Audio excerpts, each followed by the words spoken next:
Allez, c'est parti. Du coup, je me présente, moi, je m'appelle Grégoire Charles. Je suis le Head of Product chez eFounders. Peut-être que vous connaissez un tout petit peu eFounders de nom. Je vais juste en parler rapidement pour vous présenter un petit peu ce que c'est. Donc, on a un startup studio spécialisé en SaaS B2B. Donc, notre activité consiste à créer entre 5 et 6 startups tous les ans. On part vraiment d'une page blanche. On va vraiment faire en sorte, en gros, notre objectif, c'est d'accompagner les boîtes pendant 2 mois et de les accompagner jusqu'à la levée de fonds, pour qu'elles deviennent indépendantes. Elle remplace en fait les équipes que moi je représente. On est un core team d'une vingtaine de personnes qui ventilent leur temps en fait sur les différents startups sur lesquels on travaille. Depuis 2011, on a fait pas mal de boîtes, 34 pour être très précis. Si je rentre un petit peu dans le détail, on a eu 3 échecs jusqu'à présent. On a eu 6 exits. On a 25 boîtes qui continuent de fonctionner, 3 licornes et un centaure, la dernière bestiole à la mode. Donc vous avez la liste sur le côté. Donc historiquement, chez eFounders, la stratégie consistait à créer des startups vraiment from scratch, directement d'implémenter des solutions code, on release les premières versions et itérer dessus. Ça nous arrive d'ailleurs à de nombreuses reprises de devoir tracher complètement la code base, parce que ça n'est pas forcément été bien au début, pour repartir dessus, notamment en général après les séries.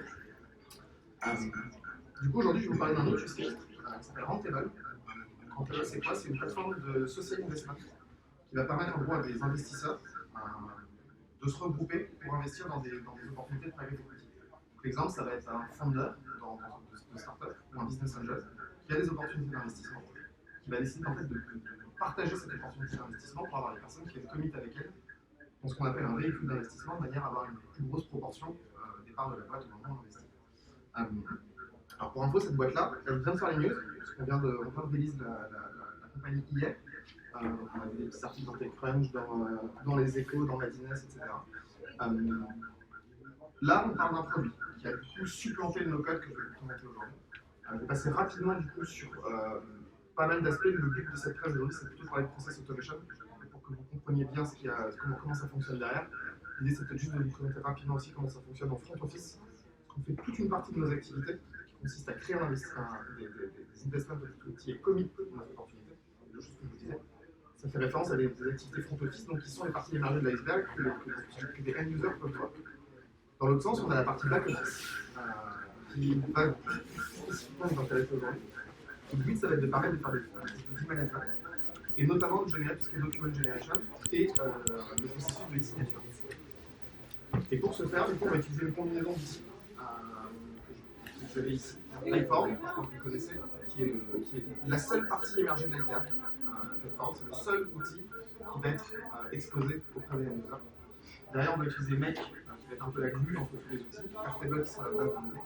Stacker, qui sera la partie plutôt back-office, l'interface sur laquelle les opérations vont interagir avec la donnée, plutôt que de leur directement accès à Airtable.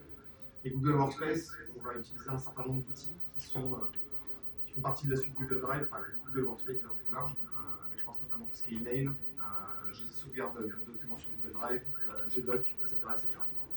Donc ça c'est pour une overview globale de comment ça fonctionne. On va rapidement passer, comme je vous disais, sur la partie front office, parce que c'est pas celle qui nous intéresse le plus aujourd'hui. Et grosso modo, qu'est-ce qu'on fait? Donc j'inclus pas dans cette presse toute la partie qui consiste à créer des landing pages. On parle de Webflow, on utilise aussi systématiquement Webflow pour créer des landings. En fait, initier le process que je vais vous présenter maintenant. Donc imaginons que je vais écrire une opportunité d'investissement. Ce qu'on a fait en sorte, c'est de linker un Typeform depuis un Webflow en permettant à des investisseurs, donc un business angel ou un founder, de venir remplir ce qu'on appelle un opportunity form, qui du coup va être ajouté dans Airtable via Make. On a dans Airtable un certain nombre de tables qui ont été créées, des tables members, des tables d'opportunities, etc. Donc on a vraiment structuré un modèle de données comme si c'était une base de données classique avec des relations entre les objets. Et ce premier use case, il est très simple. Il a juste vocation à permettre à un investisseur de créer son opportunité, de la stocker dans Airtable, et nous on va lui renvoyer en fait un email derrière, toujours via Make, qui contient du coup le lien de son Typeform custom qui correspond exactement à l'opportunité d'investissement qu'il a donné. Donc ça va être le nom de sa boîte, le montant, on verra après, j'ai un screenshot, je vous montre à quoi ça ressemble. Ce premier use case, il est très simple, il consiste juste à dire, ok, j'ai une opportunité, je renseigne les infos, je récupère un form que je vais pouvoir partager aux gens. Donc ça c'est le form qui est rempli. On a essayé de le designer du mieux qu'on pouvait. Les possibilités sont assez limitées, mais l'expérience utilisateur est quand même plutôt pas trop mal faite sur Typeform. C'est une petite overview du du flow de collection de réponses, donc on essaie d'adapter un petit peu les parcours utilisateurs en fonction de ce que vous nous répondez pour pas être trop redondant ou être juste avoir plus de friction. Grosso modo, là, c'est plein de parcours qui permettent de savoir si un utilisateur a déjà soumis une opportunité d'investissement ou pas dans le passé, de manière à pouvoir permettre à une même personne de soumettre plusieurs opportunités dans le temps sans que ça crée de demandes différentes. La petite preview du flow intégromat qui est assez, qui est assez simple et qui vise juste à faire ce que je disais. Peut-être que je devrais switcher en anglais, je sais pas. Vous êtes tous toujours francophones ou pas dans cette salle?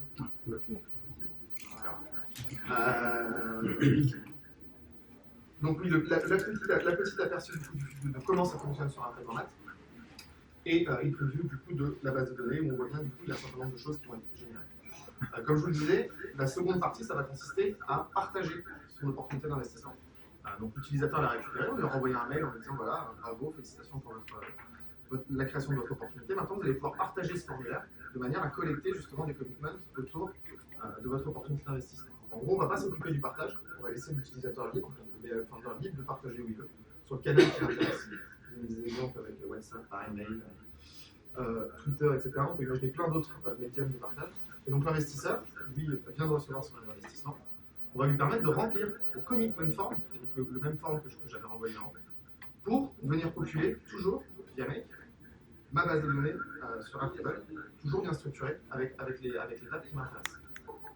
Petite preview de ce que je vous disais tout à l'heure, ça c'est le formulaire qu'on a généré en haut avec du coup, les variables qu'on a été capable d'injecter dynamiquement selon les informations qui ont été soumises par la personne qui a créé l'opportunité initialement. Vous pouvez voir en bas, ici on voit en fait comment est construite cette chose-là. En gros, on rajoute simplement des paramètres dans la création du formulaire et on les passe dans l'URL au moment où on renvoie les informations. On est sur un flot de questions qui est un tout petit peu plus complexe. De la même manière, ça va dépendre si les personnes ont déjà ou pas investi via nous. En fait, on va créer des parcours utilisateurs qui sont adaptés de manière à ne pas poser les mêmes questions plusieurs fois et pas demander aux gens de resoumettre les mêmes informations. Et le flow de création de commitment, c'est un tout petit peu plus complexe que ce qu'on avait vu tout à l'heure. C'est juste pour gérer le cas. On gère ce cas-là également. Si on a un investisseur qui va investir en direct dans l'entreprise, via une deal. Certains investisseurs qui veulent le faire via une structure juridique, d'autres en personne morale, physique, pardon. Donc ça change un tout petit peu les informations, les choses qu'on collecte. Et enfin la table des commitments de pourcentage, etc. Donc voilà, ça c'était vraiment la partie que je voulais passer vite. C'est pas celle qui nous intéresse le plus. Pour info, c'est quelque chose qu'on généralise assez souvent chez les founders. Je vais vous montrer l'exemple d'une marketplace du coup, autour des opportunités d'investissement. On considère que ce que je viens de vous montrer là, ça peut marcher dans énormément de domaines. On l'a fait également l'année dernière pour une boîte qui s'appelle Collective. C'est grosso modo le même fonctionnement, à très peu de choses près. La seule différence, c'est qu'en gros, c'était des collectifs de freelance qui cherchaient à se staffer sur des projets d'entreprise. Donc en fait, on se rend compte que dès lors qu'il s'agit de créer une marketplace et que l'objectif c'est de faire du matchmaking et de connecter les gens entre eux, on n'a pas nécessairement besoin de beaucoup de choses pour déjà être capable de dégager de la valeur côté utilisateur. Vous branchez des deux typeforms qui permettent à chacun d'exposer leurs besoins. Et vous êtes derrière vous, c'est la partie qu'on va voir maintenant, en back-office pour gérer le management et créer les connexions entre les utilisateurs. Vous avez déjà la possibilité, avec très peu d'investissement, en temps et en argent, de déjà initier un business autour en utilisant des solutions de quand l'investisseur partage ses opportunités d'investissement, qu'est-ce qu'il envoie en fait? C'est une vue Airtable? Il envoie un form typeform. En fait, le form, quand il va remplir l'opportunité d'investissement, on va lui générer un form automatiquement. Donc, on va réutiliser une template d'un formulaire. On va venir populer avec les informations qu'il nous a données initialement dans ce formulaire-là, pour justement remplacer provider name par son nom à lui, remplacer le nom de l'opportunité par son opportunité à lui, c'est ce que je montre ici. Mais donc ses amis vont voir quoi concrètement? Ses amis vont voir ça, exactement ce qu'on voit ici. Ah, juste ça. Ils vont pas voir tous les paramètres du deal.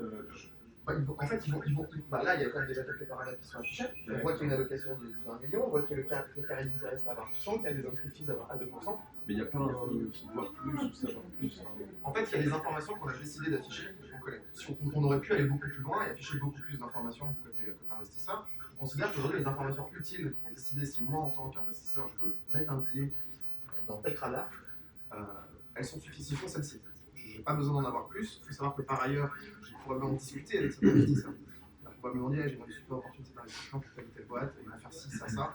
Le but de ce formulaire, c'est pas de convaincre l'investisseur qu'il va devoir investir. C'est comme ça qu'on a décidé de le faire, on peut imaginer qu'il y ait d'autres fonctionnements. c'est vraiment uniquement de collecter l'information. On est vraiment dans une logique transactionnelle, on n'est pas dans une logique marketing qui vise à communiquer autour de lui. Il faut savoir qu'en plus, il y a des contraintes légales autour de la communication, autour des investissements privés.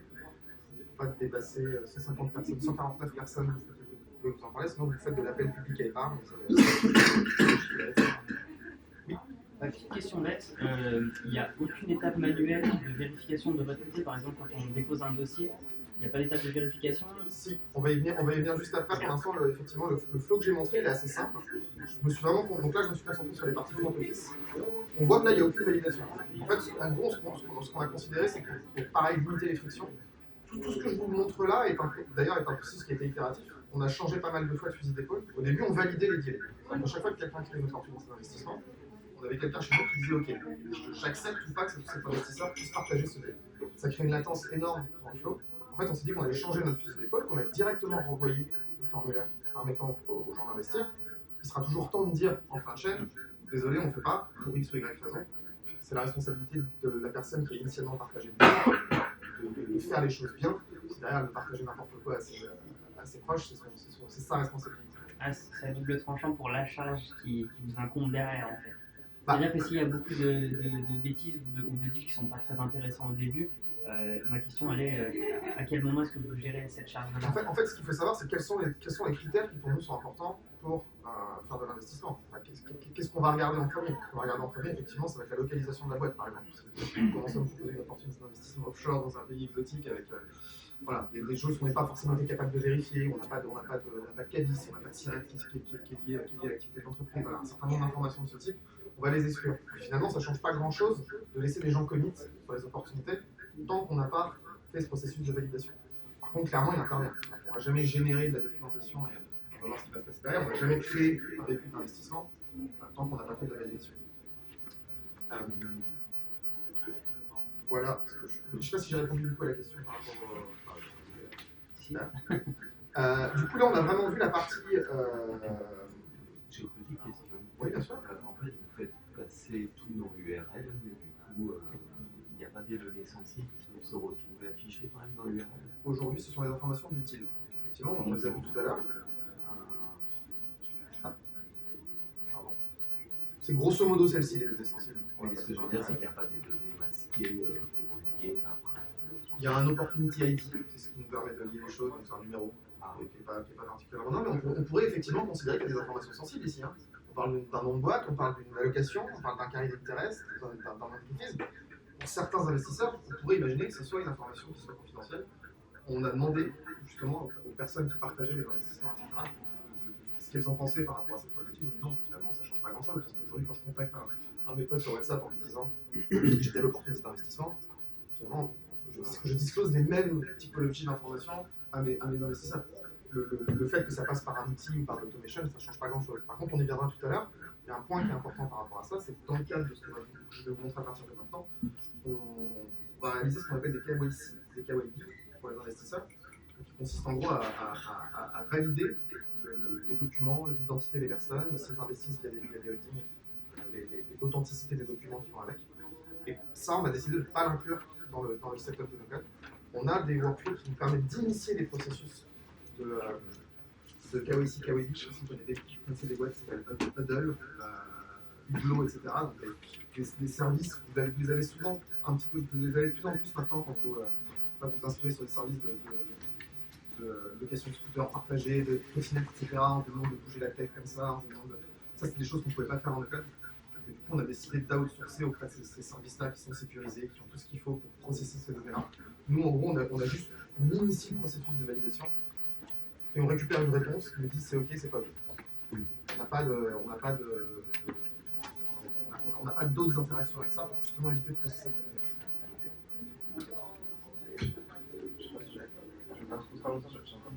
Bien sûr, non, allez-y, je me demande aussi sur ce genre d'outil interne, si votre volonté c'est avant tout de faire un outil disponible pour tout le monde, un outil pour chacun peut utiliser, j'imagine qu'il y en a plein d'autres, des outils comme ça pour gérer ce type d'opération.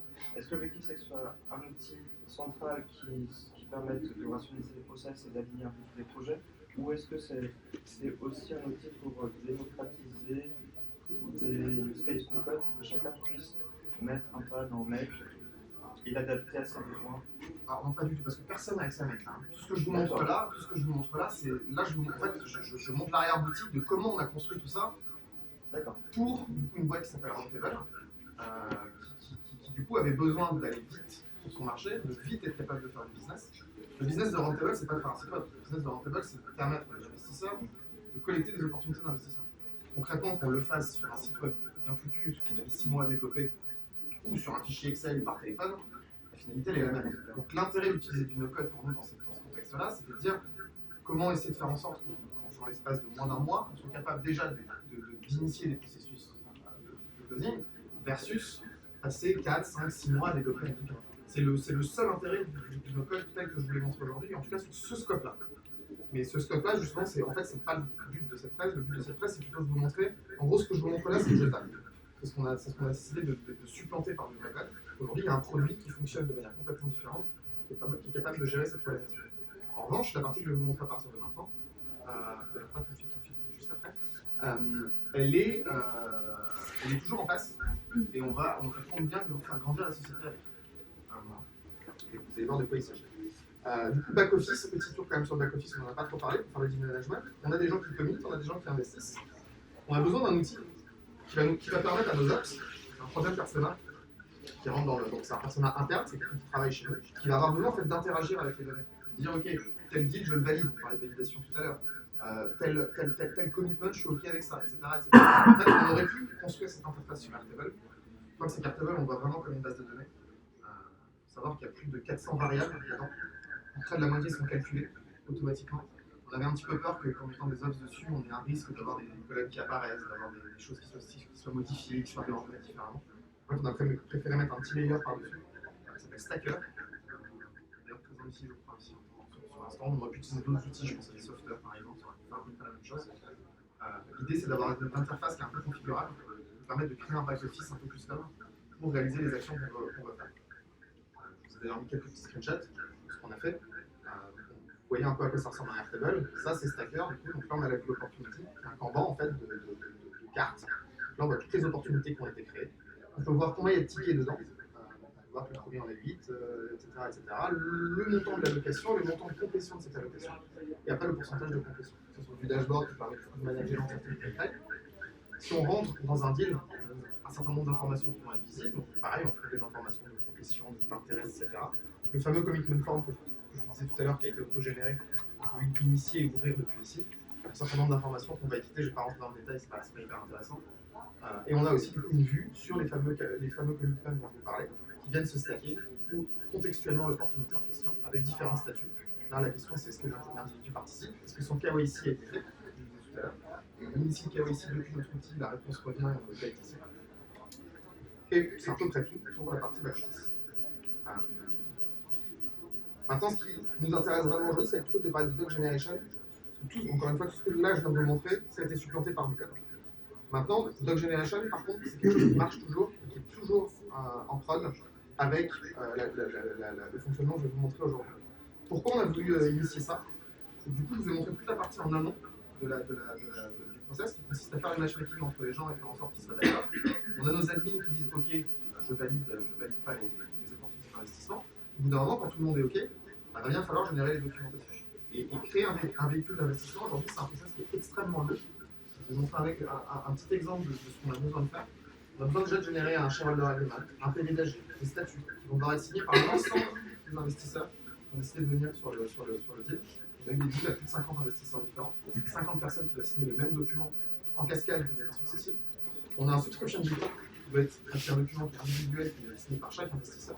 Et tous ces documents-là ne sont pas les mêmes selon que la personne qui initie le deal soit un fondateur ou soit un business angel, et selon les préférences qu'il va avoir en termes de création de véhicules. Est-ce qu'il va avoir une SAS, une CSP, ça va être immatriculé au Luxembourg, en France, etc. Donc il y a un nombre de variables qui est honnêtement colossal, qui fait que, grosso modo, pour une opération chez nous, quelqu'un qui travaille chez Roundtable, elle était obligée de passer à peu près 15 heures chaque fois qu'il fallait générer l'ensemble de cette documentation. Là, je parle de temps passé, je ne mentionne même pas le nombre d'erreurs potentielles qui peuvent arriver dans le cadre de ce processus. Parce que concrètement, vous allez naviguer entre un Google Doc, un Word, peu importe, et un Airtable, et vous allez faire des copier-coller. La propension et la probabilité qu'il y ait des erreurs est vraiment importante. Et donc on a estimé que c'était parfaitement légitime de se projeter sur une automation. Donc si on revient un petit peu sur notre schéma tout à l'heure, comment ça va fonctionner cette automation?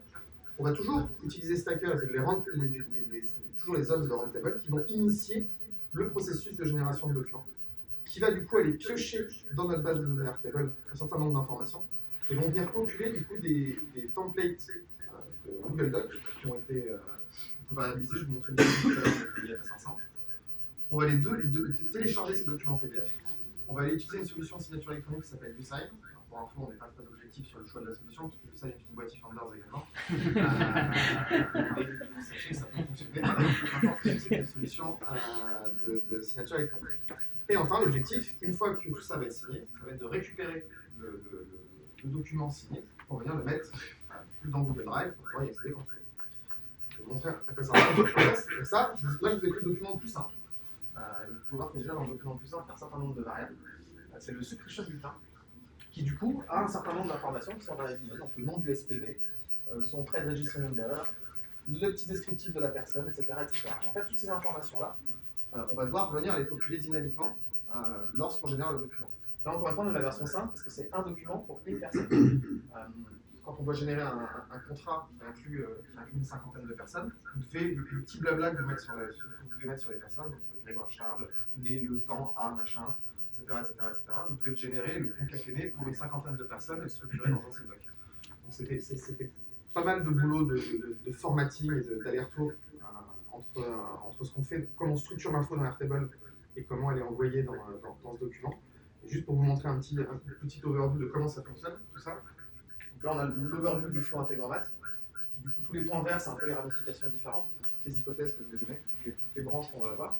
Ça, c'est la façon dont on va venir en fait prendre les informations qui sont stockées dans Airtable sur cette ligne-là et venir en fait on fait un peu de formatting, mais grosso modo, il y a très peu d'intelligence dans Airtable, c'est vraiment juste un facteur qui récupère la donnée depuis Airtable et qui va l'inliner dans nos documents pour du coup, à la fin, en fin de chaîne, là je vous ai mis un truc bidon, c'est un exemple, donc ne regardez pas trop les valeurs, c'est pas ça qui est important. On a été capable en fait de venir remplacer, je vous les ai mis en jaune ceci, de remplacer du coup toutes nos variables hardcodées par du vrai contenu qui dépend du coup de la réalité de ce qui se passe par rapport à ce deal. D'initier le processus de signature électronique, et vous pouvez voir qu'ici, là on ne voit pas bien, mais c'est DoSign du coup qui met le petit stun. Là mis à part que les informations sont bidons, le document tel qu'il est là, il a été populé, il a été envoyé à l'utilisateur qui a reçu une notification et ça a rendu à la signer le document de manière électronique et ça a monté ici. Petite synthèse du coup de ce que je viens de dire par rapport à l'impact du coup sur nos opérations. Je vous parlais, j'en ai déjà parlé, mais 15 heures pour générer la doc, aujourd'hui c'est 1 minute. Donc, en termes de gain de productivité, c'est quand même assez énorme. Pour info, on a cuté un recrutement qui était prévu de quelqu'un qui devait faire ça à plein temps, qui du coup n'a plus besoin de le faire. Donc on a toujours fait les recrutements, mais plutôt sur une autre typologie de poste. Les nombres de typos et d'erreurs, on ne les avait pas forcément quantifiés, mais on en faisait quelques-unes. Il y en avait forcément quelques-unes. Aujourd'hui, on n'a plus qu'une.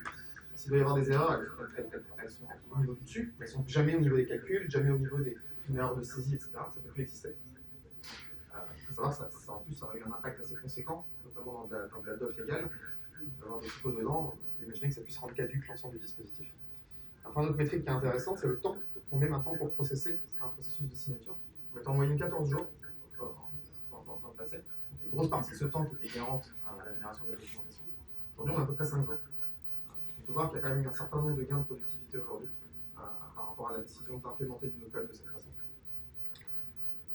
Et du coup, comme je vous le disais en intro, tout ce qui fait référence au front office, aux activités de front office, aujourd'hui, elles ont été remplacées par un vrai site web. Donc là, je vous ai mis un petit preview de mon dashboard de deal en tant que provider d'investissement. Donc là, on peut voir que j'ai partagé 5 deals différents, donc que des boîtiers Founders, hein, je me rassure. Et pourquoi on a décidé de passer sur le code? Parce que notre ambition chez Roundtable, c'est de faire un produit, de créer une... Les founders aiment parler du LinkedIn de l'investissement. Ils veulent vraiment faire un réseau social où les gens partagent des deals entre eux. Donc on aura besoin, et on a déjà besoin de fonctionnalités qui nécessitent de se projeter sur du custom code. Vous ne pouvez pas scaler le produit sur du no-code. Le no-code nous a vraiment juste permis sur la partie front office d'aller plus vite, de collecter du feedback, d'avoir un certain nombre d'informations pour nous permettre de mieux construire ce produit-là. Parce qu'il y a beaucoup de choses qu'on n'aurait pas construites de cette façon-là sur le produit si on n'avait pas déjà au préalable travaillé notre outil no-code. Donc, pour finir avec le schéma favori, comment ça fonctionne aujourd'hui? Oh, pardon. Petite question. Il vous a fallu combien de temps pour passer, enfin au bout de combien de temps est-ce que vous avez décidé de faire le switch de l'outil no-code qui avait été fait en front à l'outil codé? Combien de temps ça a pris de coder l'outil du coup Ouais, en comparaison alors la décision, on a initié déjà le processus de. Alors il faut savoir qu'on a une problématique chez les founders, c'est que j'aurais peut-être pu en parler avant, mais c'est aussi lié au choix d'utiliser des solutions no-code, c'est que les idées, on les mature chez nous. On a nos propres idées. On n'est pas un incubateur où des gens viennent nous voir en disant j'ai une super idée, je veux la monter avec vous. Nous, les idées, on les achète, on les pense, on les développe et après on recrute des fondateurs. Et c'est cette partie-là qui est souvent un petit peu problématique parce qu'on a Julien qui est ici présent est exactement dans cette phase actuellement puisqu'il est en train de monter un projet avec nous et il recrute un CTO aujourd'hui. Sauf que des CTO, avant de trouver le bon, celui avec qui il y a fit, celui avec qui vous avez envie de travailler, souvent il peut se passer du temps. Et donc c'est en partie pour ça d'ailleurs qu'on a une des raisons, mais c'est pas la seule. Mais quand Roundtable a commencé, on n'avait pas de CTO. En fait, c'était parfaitement logique de commencer sur du local. Le CTO est arrivé, on n'a pas attendu une seule seconde avant d'initier. Il y a un gros travail d'architecture à faire avant de créer une code base, etc. Donc, le CTO, avant même d'avoir commencé à avoir des problématiques produits, il a eu beaucoup de travail à faire. Et pour répondre plutôt avec, donc, grosso modo, directement, on a commencé à travailler le code et le no-code, deux chantiers parallèles. Et sur le temps qu'on a mis pour shooter la première version, je dirais qu'on a cette version-là, je pense qu'on a mis à peu près 5 mois. Et elle est équivalente à ce que vous avez sur Cycle? Bah là, il y a le front office. Donc, il y a beaucoup plus de fonctionnalités pour les end-users, donc pour le fondateur et pour l'investisseur. Il y a probablement, alors on a remplacé Stacker par Retool, on en parlera rapidement après, mais grosso modo, c'est Retool qui remplace Stacker pour la partie back-office. Question concernant pourquoi le choix du no-code au code, pourquoi ne pas avoir utilisé un outil comme Bubble? Là, pour le coup, c'est un choix philosophique de mon boss, c'est Boisier, qui est le fondateur historique de Studio eFounders. Il m'a interdit de le faire tout simplement déjà. C'est quelqu'un qui n'a pas trop été confronté au no-code, qui n'est pas trop sensible à ces problématiques no-code à date. Donc il nous a autorisé grosso modo à utiliser Python. C'est le seul outil qu'on voulait bien mettre dans les mains des end-users. C'est quelque chose qu'on voit souvent chez les investisseurs. J'entends beaucoup parler des investisseurs qui ne veulent pas du no-code. Ouais, après je pense qu'en fait, le fait est que l'histoire du founder, c'est des artisans des startups. On essaie d'avoir toujours des beaux produits, on a toujours essayé de faire des super branding avec des produits léchés, etc. Et la vision de Thibaut, en tout cas de ce qu'était le no-code dans le passé, je pense qu'elle va aussi évoluer. Elle évolue pour chacun d'entre nous à mesure qu'on a des trucs qui sortent, des trucs qui permettent de faire. Vous voyez, quand je suis là, il y a quelques années, jamais on n'aurait fait de landing sur Webflow. Aujourd'hui, il n'y a pas une seule landing chez Founders qui n'est pas faite sur Webflow. On ne fait jamais de custom code, juste pour donner un exemple. Donc en l'état actuel des choses, déjà moi j'étais pas pertinent sur Bubble. Je ne pouvais pas faire les choses que j'ai faites là sur ce produit-là, je ne pouvais pas les faire sur Bubble. Il y a une learning curve qui est un peu plus importante. Mais oui, on peut imaginer qu'on puisse développer des projets sur Bubble et les scaler. D'ailleurs, il y a des boîtes qui marchent très bien, mais effectivement, ça n'a pas été notre choix. Alors, je crois que c'était d'abord là. J'ai un rebond en fait sur ce qu'elle disait, c'est au niveau timeline. Je sais pas en fait quand vous avez trouvé le CTO ou quoi que ce soit, mais en fait, est-ce que tu avais déjà validé un product market fit avec le no-code quand tu as commencé à coder ou... C'est-à-dire, est-ce qu'il y a. C'est pas la timeline là-dessus, la timeline qui m'intéresse, c'est est-ce qu'il y avait déjà le product market fit avant de trouver le CTO ou c'était en parallèle? Très honnêtement, le product market fit, on l'a pas encore. Hein. Même aujourd'hui. Aujourd'hui, Roundtable, c'est encore une boîte qui est incubée chez nous. Comme je te disais, nous au début, on est entre 12 et 18 mois. On accompagne des boîtes sur des périodes de temps qui vont 12 à 18 mois. Parce que là, on parle beaucoup du setup produit. Il n'y a pas que le produit. Pour rendre une boîte indépendante à le produit, tu as des process, tu as certains recrutements qui sont clés, tu as une levée de fonds qui va leur permettre de financer leur développement et leur activité. Donc en fait, c'est un processus de maturation qui est assez long, qui nous permet, nous, côté produit, par contre, d'itérer et de se planter 25 fois. Et c'est un peu ça la strat, c'est ce que ça permet aussi. Le no-code ici, c'est d'avoir une vélocité, une capacité de mise en production qui est extrêmement plus rapide. On aurait mis, je te dis, entre 4 et 5 mois pour sortir une première version. Là, en moins d'un mois, on avait un peu tout tourné. Forcément, l'expérience est dégradée, par contre. C'est pas aussi léché que ce que tu pourrais imaginer sur un site custom. Mais bon, ça c'est une histoire de trade-off.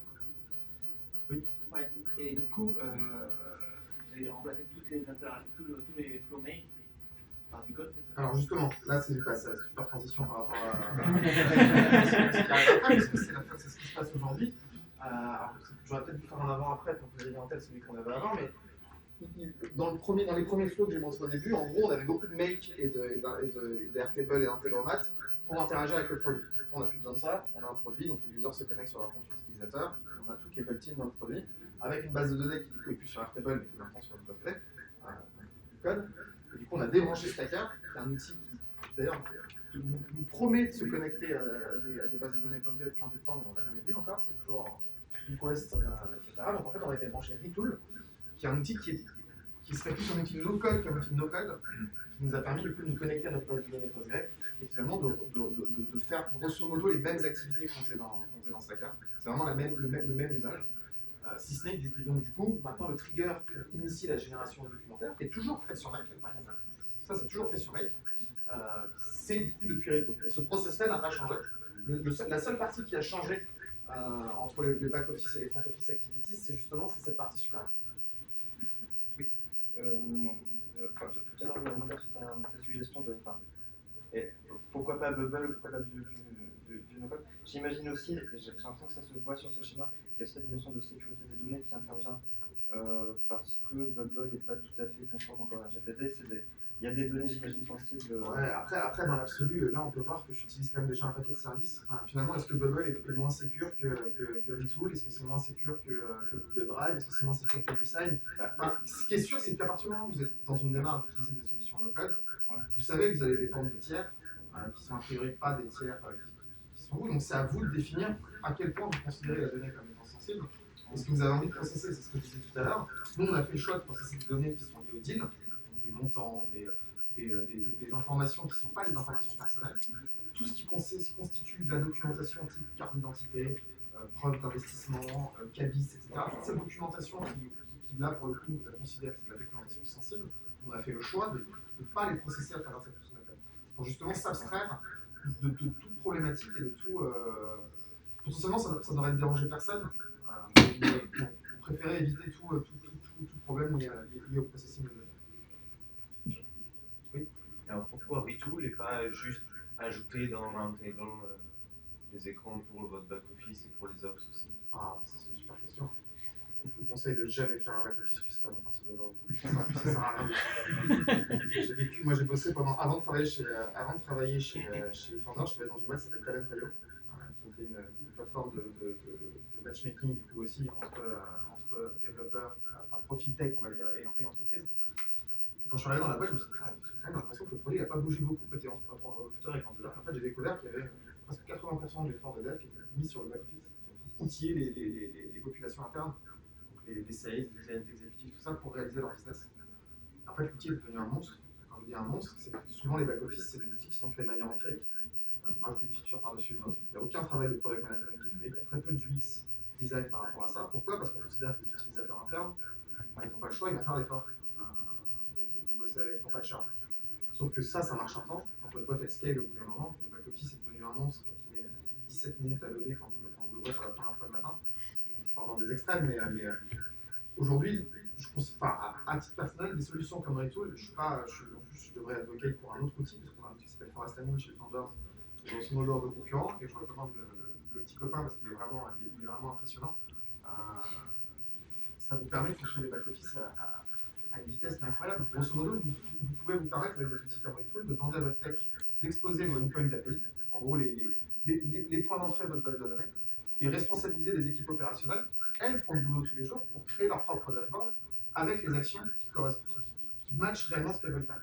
En gros, ça vous permet de délester toute une partie et de permettre à vos devs, à votre équipe technique de se focus sur ce qui a vraiment de l'importance, à savoir votre produit. Oui, là, plutôt que de passer du temps à construire des features de back-office pour vos populations internes, au contraire, vous responsabilisez les gens du métier à se créer les dashboards et les actions dont ils ont besoin. Et comment vous vous en sortez au niveau RGPD? Parce que tous ces outils, Retool, Google Docs, Google Drive, tout ça c'est hébergé aux États-Unis. Donc c'est de la data qui en principe, normalement on n'a pas le droit. Donc comment vous gérez ça? On demande les consentements déjà de chacun des utilisateurs. Chaque fois qu'il y a un formulaire qui est rempli, on lui expose, il y a une petite checkbox à la fin qui lui précise qu'on va collecter ces données à des fins, etc. etc. Oui, mais même s'il est d'accord, on n'a pas le droit normalement de stocker ces données aux États-Unis. C'est la RGPD qui normalement empêche de stocker de la data, le nom, prénom, adresse, tout ça. Ça ne doit pas sortir d'Europe en principe. Ça peut sortir. Pas sûr que ce soit si restrictif que ça. Si c'est répliqué aux US, il faut que la base de données américaine ait signé une charte de compliance avec RGPD. En gros, il n'y en a aucun qui l'a fait. Bon, on va être très honnête avec ça. D'accord, On va dire que là, pour le coup, si la question c'est est-ce que ça nous a beaucoup posé de problème, il y a des choses qu'on a fait le choix pour certaines infos de dire on ne fait pas, parce qu'on considérait que c'était potentiellement dangereux. Le reste, les gens sont parfaitement conscients de ce qu'on fait avec la donnée, on ne cache rien, et on est absolument droit dans nos bottes. Et au bout d'un, après, bon, c'est peut-être une philosophie qui est un peu pirate dans l'approche, mais au bout d'un moment, si vous commencez à vous poser la question de la RGPD à chaque fois que vous mettez une feature en prod, vous sortez plus grand-chose. Chez Allianz, effectivement, on se pose Non, des mais questions tous les jours. Évidemment, c'était d'ailleurs l'objet de je faisais une table ronde hier avec des gens qui étaient sur on présentait un peu différents degrés de start-up. Moi, j'ai représenté les start-up. Vous aviez quelqu'un de chez Storia ou Sopra, je sais pas exactement, une grosse ESN qui avait des problématiques très spécifiques. Et on avait quelqu'un qui était plutôt, on va dire, une scale-up, une SMBs, et on voyait bien les problématiques qui étaient de plus en plus complexes à mesure que les boîtes grossissaient. Là où nous, moi, de mon point de vue, si vous voulez, j'ai forcément un petit peu moins de problématiques. J'ai pas de legacy de base de données avec lesquelles travailler. On part de rien en fait. Donc c'est une contrainte pour beaucoup de use cases, mais c'est aussi un vrai avantage au début. Après, ça ne nous abstrait pas et ça sous-entend pas que derrière, quand la boîte va grossir, on va lever des fonds, on va se structurer, on va faire les choses forcément un petit peu mieux. Vous avez fait des simulations des ops sur leur data? Sur Retool ou sur ouais, le nouveau, le Retool. Ah, dans le passé, le Stacker, en gros, c'était eux qui faisaient des demandes. On discutait un petit peu avec eux là-dessus. Aujourd'hui, même Retool, bon, même si je dis qu'ils sont autonomes, il y a une minorité qui sont capables d'être autonomes dessus, ça demande quand même un petit peu de. Voilà. On essaie de les aider quand même pour qu'ils aient la petite. Donc en général, c'est plutôt ils font l'expression de besoin, on se pose avec eux, on leur montre un petit peu comment ça marche. Et souvent, d'ailleurs, on se rend compte que les gens sont assez curieux de voir un petit peu comment les choses fonctionnent. Et ça intéresse aussi les gens qui doivent utiliser ces solutions. On n'est pas juste dans cette approche un peu que je demande aux devs de faire le truc et une fois que c'est fait, il n'y a que le résultat qui m'intéresse. On voit que dans le code, on est en train d'intéresser de plus en plus. En tout cas, au sein du studio, on est une petite boîte. Hein, voilà. Ça nous permet de pas mal collaborer ensemble. Et on a des personnes de la finance, de l'admin, du office management qui commencent petit à petit à se faire des automations et à faire un petit peu leur use case de manière complètement automatique. Je crois que j'avais fini. Oui. J'ai une autre question bête du coup. En fait, au début, il y a quelque chose qui m'a un peu troublé, c'est en s'inscrivant sur le Typeform au début, comment est-ce que la comparaison elle est faite, c'est-à-dire on va chercher dans la base de données, est-ce que cette personne existe déjà? Ce que je veux dire, c'est est-ce qu'à un moment il y a une espèce de comparaison, je sais pas, est-ce que c'est case spécifique ou par exemple sur les typos? Dites-moi, c'est Cédric. Est-ce que si je mets Cédric avec un accent et sans accent, si c'est juste une comparaison bête, est-ce que ça fonctionne ou pas? La clé unique pour t'identifier, c'est ton email. En fait, comment dire, voilà, c'est ce flow-là, en fait, c'est le plus simple. Ce qu'on va faire, en fait, c'est quand tu vas créer ton opportunité, donc dans Typeform, toujours, on va d'abord chercher qui tu es via ton email. Et en fait, on a une fonction qui est assez pratique dans Integromat qui s'appelle Upsert. D'accord, ça permet de créer et d'updater un record. Parce que selon que du coup l'email existe ou pas, je vais être capable de dire ok, l'email existe, donc j'ai un user ID. Je suis capable d'aller updater les informations de ce user ID contextuellement. Donc je vais updater une ligne, et si le user n'existe pas, je vais aller créer du coup une nouvelle ligne. Dans tous les cas, par contre, je vais créer l'opportunité.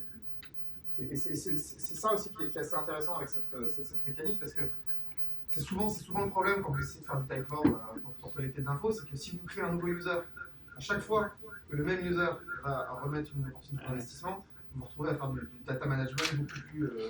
C'est chiant.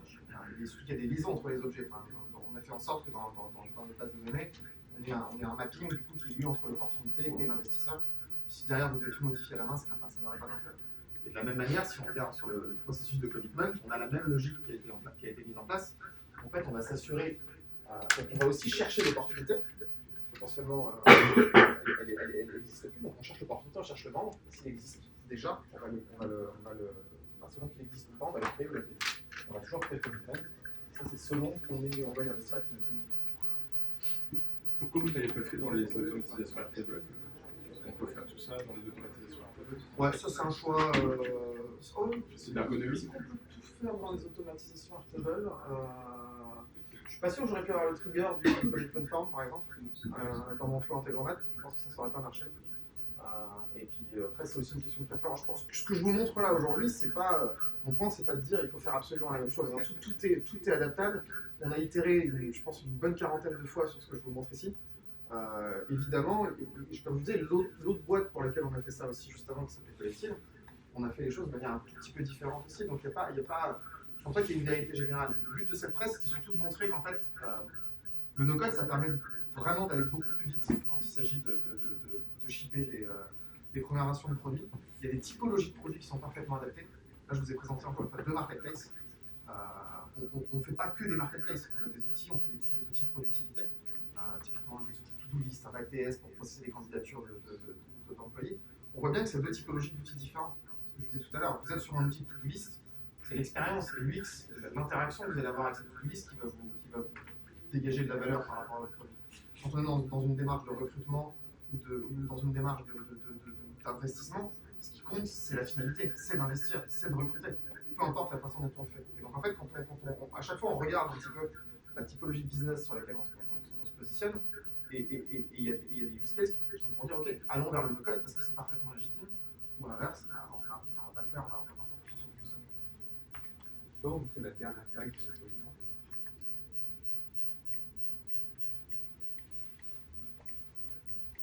C'est WeWork, toi? Pardon, j'avais fait beaucoup d'animations. Du coup, juste pour répondre à ta question, Airtable, ça a été migré sur Postgre. Ouais. En fait, aujourd'hui, il n'y a plus d'Airtable, mais ça reste. En plus, c'est aussi une raison d'avoir fait ça sur Make et pas sur Airtable. A posteriori, mais. Aussi, ouais. Aussi.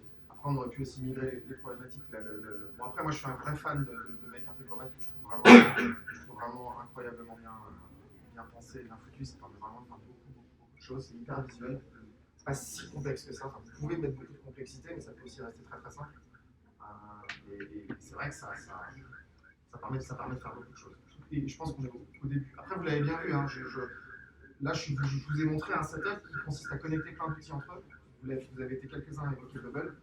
Moi, j'oppose un peu ces deux mondes. Enfin, je les oppose. C'est pas ennemi, hein, mais c'est juste que moi, j'ai fait le choix d'aller sur cette stack-là parce qu'elle était plus granulaire, elle permettait plus de flexibilité. La version all-in-one de Bubble est probablement très bien aussi. Bon, je vais être très honnête, j'avais pas le temps. La learning curve de Bubble est vraiment importante. J'ai un peu galéré sur leur éditeur. Je me suis dit que j'allais aller voir un peu plus tard dans ma vie. Et du coup, j'ai une autre question. Par rapport à Make, tu disais que tu avais des potentiels, là non. Est-ce que tu as implémenté des sujets de détection d'erreurs, de callback? Je ne sais pas, elle a été dessus, mais c'est obligatoire en fait, parce que c'est ça, ouais, c'est un bordel. Comme le test à l'heure, vous avez dû faire sur la séquence unique pour que. Beaucoup, et puis je vais même être très honnête, hein, on a des trucs, des fois, on les anticipe pas. Mais vous êtes informé que ça plante, comme il y a quand même des conséquences majeures. On est pingé à chaque fois qu'il y a un. D'ailleurs, c'est mal foutu. Tout le monde est pingé. Chaque fois qu'il y a eu des erreurs. Les 50 investisseurs. Non. Évidemment qu'on va pas. Mais ça bloque ton YouSign par exemple. Oui, mais c'est pas si grave que ça, parce qu'en fait, c'est du back-office. Donc l'investisseur, il reçoit le truc 10 minutes après ou une demi-heure après. Si je suis réactif dans la résolution du bug, le mec, il garde les choses en queue. Donc en fait, il ne crache pas les choses qui arrivent, il garde le jeu de données. Et tant qu'il y a une erreur, elle ne marche pas, et sinon vous avez fixé l'erreur, ça se processe et ça continue. Mais effectivement, c'est un vrai sujet, les erreurs. On galère, je vais vous donner un exemple tout con. Le truc a pété un dimanche matin. Alors, évidemment, dimanche matin, c'est pas le meilleur moment pour moi. Le truc a pété parce que quelqu'un a uploadé une image qui avait des caractères spéciaux dans le nom de l'image.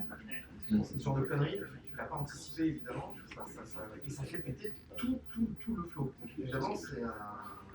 Et du coup, il y a des bonnes pratiques, alors Steam, évidemment, un peu plus loin, mais justement pour bien utiliser Make, parce que je ne sais pas assez chercher, enfin je ne sais pas beaucoup chercher. On a commencé à utiliser Make, on a bien aimé parce que je me suis déjà pris un grand mur avec d'autres outils low code. Et là c'est potentiellement partie pareil, parce qu'en fait c'est tellement facile qu'il y a plein de trucs, et puis à la fin c'est plus comment ça fonctionne. Bah, disons qu'il faut vraiment être capable. Enfin, l'idée c'est vraiment de comment dire, de vraiment savoir pourquoi on le fait, et qu'est-ce qu'on va utiliser, qu'est-ce qu'on va manipuler, et essayer d'envisager de se projeter sur les cas d'erreur possibles qui varient. Après, ça c'est très théorique ce que je raconte, parce que je pourrais faire le malin, me dire on a pensé à tous les cas, c'est pas vrai. Il y a plein de cas qui nous sont arrivés, et en fait on les a résolus au fil de l'eau. Et on retrouve un peu cette approche de test and learn, où effectivement, et encore une fois, vu le setup que je vous ai donné, on voit bien que c'est pas gravissime si j'ai une erreur. Au pire, ça repousse de quelques minutes, voire ce qui est scénario quelques heures, ce qui est censé se passer en back-office. Mais concrètement, ce setup no code, il ne va jamais confronter un utilisateur final à une 404 ou à une 500 ou à une erreur logicielle qui va lui être exposée sous le nez. Au pire, il y a une latence. Je ne dis pas que c'est une situation qui est idéale, mais en tout cas, c'est le garde-fou aujourd'hui qu'on a par rapport à cette situation. Qui peut d'ailleurs être aussi un argument sur pourquoi on ne peut pas utiliser les bugs. On entendait hier Emmanuel dire qu'il y avait des bubble bugs assez régulièrement selon la qualité des constructeurs d'app. Voilà. Je ne sais pas si ça répond exactement à la question, mais ce qui est sûr, c'est que oui, la gestion d'erreurs, je pense qu'ils peuvent beaucoup s'améliorer aussi chez Integromat. Il y a beaucoup de choses qui pourraient nous permettre. Et les tools qui essaient de se connecter à eux qui permettent ce genre de choses.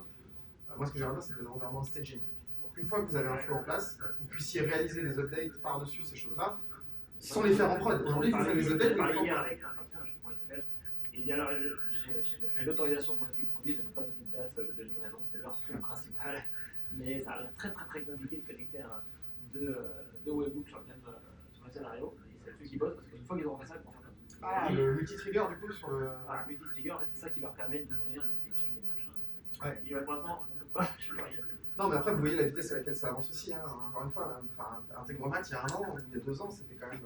On n'était pas du tout au même niveau déjà que ce qu'ils permettent de faire aujourd'hui. Donc, on l'est. Enfin, je pense qu'on se reparle dans 1 an au prochain summit. Peut-être que les problématiques qu'on évoque aujourd'hui, elles existent déjà plus. On en aura d'autres. Merci pour la présentation, hyper clair, hyper intéressant. J'avais une question peut-être un peu plus haut niveau. Par rapport à ce produit précisément, est-ce qu'il y a des concurrents? Est-ce qu'il y a des concurrents qui éventuellement vous ont inspiré? Je sais pas, j'ai juste en tête une grosse boîte no-code américaine que je connais que de nom, qui est Formstack. Je ne sais pas du tout s'ils font, mais qui gère des acceptations de documents. Il y a un lecteur américain qui nous a beaucoup inspiré, c'est AngelList. Ah oui, c'est AngelList. Ils ont tout fait en code, non? Ah oui, bien sûr. Non, mais moi, je parlais du Roundtable versus AngelList. Après, sur la partie outils. Et puis j'avais juste une deuxième question, c'est d'élargir à tout il faut dans ce projet en général. Comment est-ce que vous déclenchez des projets par rapport à justement par rapport à un environnement confidentiel? Est-ce que on a inspiré, pas le go no go, pas de pour lancer des projets comme celui-ci? Il est multiple le go no go. Il dépend de mecs comme lui aussi, parce qu'il faut qu'on arrive à convaincre. Non, mais si vous donnez un exemple, c'est que du coup, typiquement Julien, c'est un fondateur qui a du coup apply chez nous pour travailler en tant que fondateur, qui n'est pas arrivé avec une idée préconçue de ce qu'il voulait faire. On travaille avec lui pour trouver une idée sur laquelle lui a envie de bosser et nous on a envie de bosser. Et par définition, il y a des choses qui ne marchent pas. On a parcouru déjà plusieurs. Donc là, on a trouvé quelque chose qui nous intéresse, sur lequel on a envie de passer du temps, on a envie d'investir de l'énergie. On a mis du temps à trouver ça. Il y a pas mal de projets qui ont été évalués, qui ont été mis de côté, qui seront peut-être jamais faits, qui sont peut-être faits avec d'autres personnes. Alors c'est un petit peu moins ma partie, la partie recrutement, parce que moi je suis vraiment plutôt centré sur les produits. Mais grosso modo, quand on veut lancer une nouvelle boîte, encore une fois, on a l'enjeu d'en lancer 5 à 6 par an. C'est quand même une cadence. On a la chance d'avoir notre fondateur Thibaut Elzière, qui est un entrepreneur, qui est un des plus gros business angels de France. Tous les jours, on lui pitcher des projets pour investir dedans. Donc forcément, c'est une bonne idée. On est aussi nous-mêmes une entreprise, donc on a des problématiques. Notre vocation, c'est de digitaliser les processus internes dans l'entreprise. En fait, à partir de là, on est capable de se positionner sur plein de sujets différents. Et on mature ces idées. Moi, je travaille le produit, beaucoup d'écrans, beaucoup de choses comme ça. On a pas mal de gens de marketing qui size le marché, qui identifient les pain points principaux des utilisateurs, etc. Et puis on va avancer de manière itérative jusqu'à arriver à un moment où on se dit ok, on a des écrans qui nous permettent de nous projeter, on a une note synthétique qui permet de dégager la value propre, le marché, la size, l'ICP, enfin voilà, pas mal de points importants. Sur cette base-là, est-ce qu'on a envie d'y aller ou est-ce qu'on n'a pas envie d'y aller? C'est un peu comme ça qu'on fonctionne. Jusqu'à présent, ça n'a pas trop mal marché. Oui. Pour rester sur le thème eFounders, du coup, vous mutualisez des choses entre différents produits. Par exemple, là, vous avez un outil qui peut générer des docs et les faire signer. Ça peut être utilisé dans d'autres business. Ça, c'est vrai. Je pensais que ça fonctionnait comme ça en arrivant. Et j'étais même persuadé qu'il y avait des briques qui étaient réutilisées par et en fait, pas du tout. Et c'est même une volonté de vraiment être. Je parlais d'artisanat. Non, c'est pareil. Ouais, je pense que c'est d'ailleurs une vraie volonté philosophique de se dire qu'on ne veut pas être requête internet. Bon, je caricature vraiment un petit peu les choses, mais on ne veut pas être requête internet. On est vraiment des artisans du web. Chaque boîte est différente. Chaque équipe fondatrice est différente. Mon rôle et la façon dont je travaille avec chacun des projets est très différent selon que ce soit le CTO qui ait une appétence produit, que ce soit le CEO, etc. Selon qu'on est 3 fondateurs aussi. Donc on essaie vraiment de se dire que chacune des sociétés qu'on crée est vraiment unique et on a une façon de travailler avec elle qui est unique. Je pense qu'on pourrait peut-être avoir un peu plus de productivité, un peu plus de vélocité sur certaines fois quand on fait ça.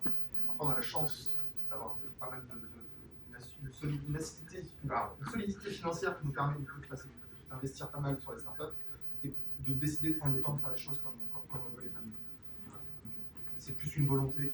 Quand tu as décrit le back-office de Talent, j'ai cru que tu étais le mien. Sur le tool, ça te permet de se connecter sur n'importe quel API. Du coup, je ne peux pas me connecter directement sur la base de données, parce qu'il y a toute une couche d'API.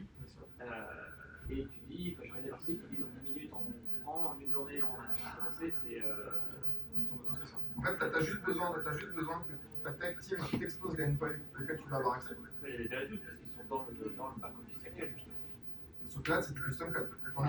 Donc en imaginant que du coup, tu décides de remplacer ton back-office par un retool, tu demandes à ta tech team de venir dans deux panels. En fait, la façon dont c'est construit, c'est une partie interface qui permet de construire les objets, les tableaux, les boutons, les machins. Tu as une partie ressources. Les ressources, je ne suis même pas sûr que ça s'appelle encore ressources. Je ne suis plus exactement sur les termes, mais grosso modo ressources, qui vont te permettre de venir lister des endpoints d'API pour dire, ok, bah là j'ai la route pour avoir get member, post member. En fait, tu vas pouvoir faire toutes les manipulations que tu ferais d'habitude avec une base de données. Donc, soit lire des informations, soit écrire des informations. Donc écrire, ça peut être delete, update, etc. Et une fois que tu as ces endpoints d'API, bah, tu es capable d'aller pull tes infos, les afficher dans un tableau, décider d'avoir une action qui va initier l'update de telle ou telle info. Donc en fait, tu construis vraiment c'est essentiellement la lecture des tables, parce que j'avais utilisé pour la statistique du coup aussi à un moment. Et c'est relativement à faire les différentes tables, on les expose, on peut les mettre à jour, à les développer, ou on peut avoir des parcours. Je veux créer un client, en fait j'ai pas mal de questions d'affilée, et ça je sens que faire dans les deux. Exactement. Parce que pour le coup dans Forest. Forest, c'est un peu, c'est pas. Oui, c'est pour ça que j'utiliserai tout là. Pourtant, c'est un tout defender. Je suis pas. Enfin, on a vocation à être un peu corporate, mais voilà, il y a des outils. On a un outil de product management qui s'appelle Cycle que j'utilise pas beaucoup non plus. Voilà, il y a des outils qui sont plus ou moins matures, qui se développent plus ou moins bien. Encore une fois, 34 boîtes, on ne peut pas faire que des succès systématiques. Et Forest Admin, peut-être, qui réussiront à attraper leur retard par rapport à un retool. Mais effectivement, parmi les boîtes qui font ça, on a des d'autres en fait. Il y a AppSpace qui permet de faire ça en open source. Ouais, Et qui ont un stand ici. Et qui sont aussi faciles à prendre en main. Ouais, c'est aussi facile. C'est moins développé en termes de features. Ça a 2 ans et tout, ça. Mais c'est open source. Mais c'est open source. Voilà, tu peux l'héberger.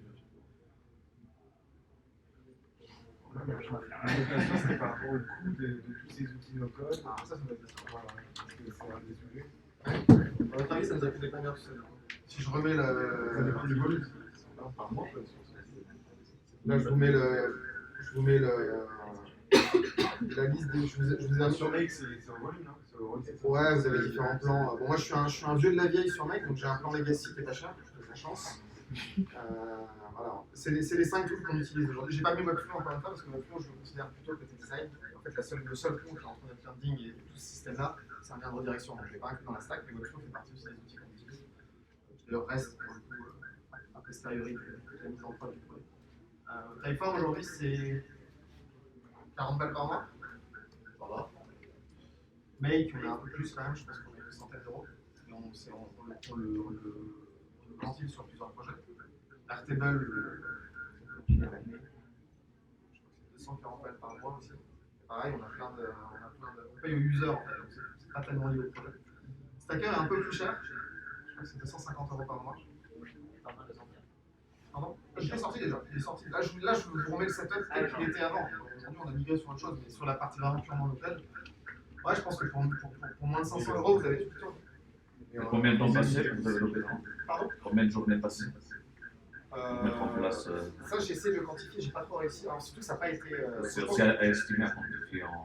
Ah, c'est dur parce que ça n'a pas été fait en une fois, ça a été fait en plein de fois. Je pense que la première implémentation, j'ai quand même passé bien 5 jours full time dessus, pour vraiment tout faire. Et après, si on va dire, allez, 3 jours par mois depuis pour le faire. Ça a été réalisé en janvier 2021. Ça fait 9 mois que ça tourne. On a processé pas mal, plus d'une trentaine de deals avec ça. On a plus de 2 milliards de gestion aujourd'hui. Il y a quand même eu des beaux métriques qui n'auraient pas été possibles si on n'avait pas fait ça. On vient seulement, si vous avez vu je vous ai montré les news, les captures d'écran de presse, on a annoncé le lancement du produit hier. Si on avait été dans ce timing-là dès le début, aujourd'hui on aurait 0 deal, 0 sous-gestion, on serait en train de commencer notre activité. En ayant commencé en janvier 2021, on voit que 2022, pardon.